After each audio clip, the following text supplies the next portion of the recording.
Canadian universities are confirming the safety of their Indian students and providing resources after a diplomatic crisis between the two countries.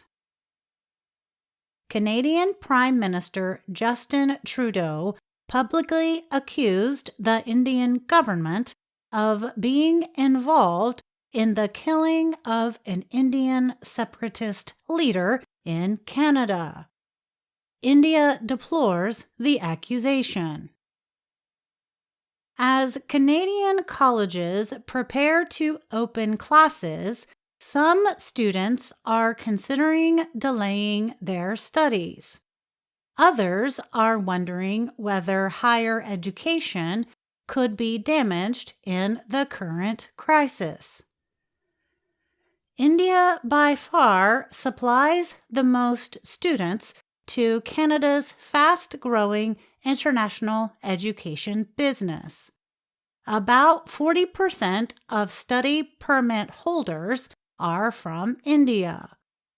International students provide over $14.6 billion to the Canadian economy each year.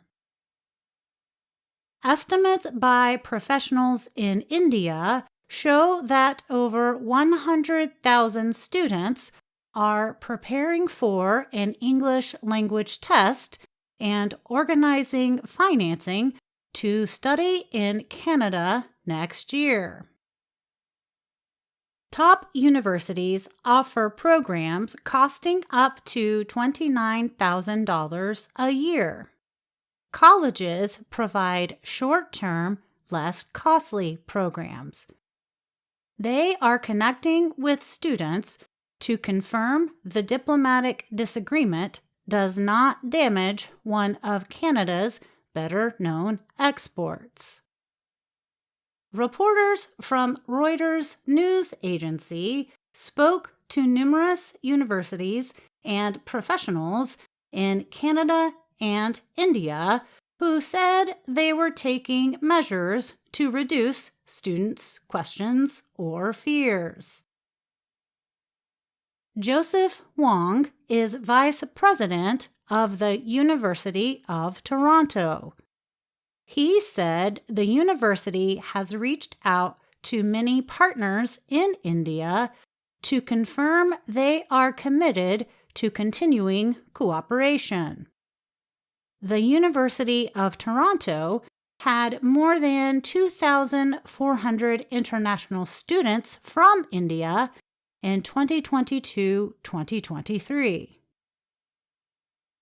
Canadian universities say the diplomatic disagreement may only be temporary. But Ashok Kumar Bhatia, president of the Association of Consultants for Overseas Studies, said many Indian students have become concerned about their safety. Companies like IDP Education have been sending video messages in an effort to calm nerves. John Tibbetts is president of Conestoga College in Ontario. He noted about 100 students out of the thousands that register every year were asking about delaying their study. Some current students were also seeking to attend classes online. Our biggest concern is the uncertainty. What might the Indian government do as far as visas, and how might people react? Tibbetts said. We are spending $36 million a year for college on just support for students. International education has seen strong growth in recent years, helping the industry become one of Canada's biggest exports. Education tops auto parts, building materials, and airplanes. York University's President Rhonda Linton was in India when news of the dispute broke. She said she is sure the two governments will be able to eventually resolve the situation. But in the Indian state of Punjab, families and hopeful students are worried. An estimated 25% of families in the state have a member studying or preparing to study in Canada. Over 5,000 students from one city in Punjab moved to Canada last year. Taxi driver Jiwan Sharma is considering whether his son should complete his recent travel plans to Canada. I have put my lifelong savings worth over 250 million rupees, or $4 million, for sending our son to Canada, hoping he would settle there and help us in old age. Tensions do not seem to be decreasing. After a report that India's government asked Canada to withdraw 41 diplomats, Canadian Foreign Minister Melanie Joly said Canada wants private talks with India to resolve the diplomatic dispute.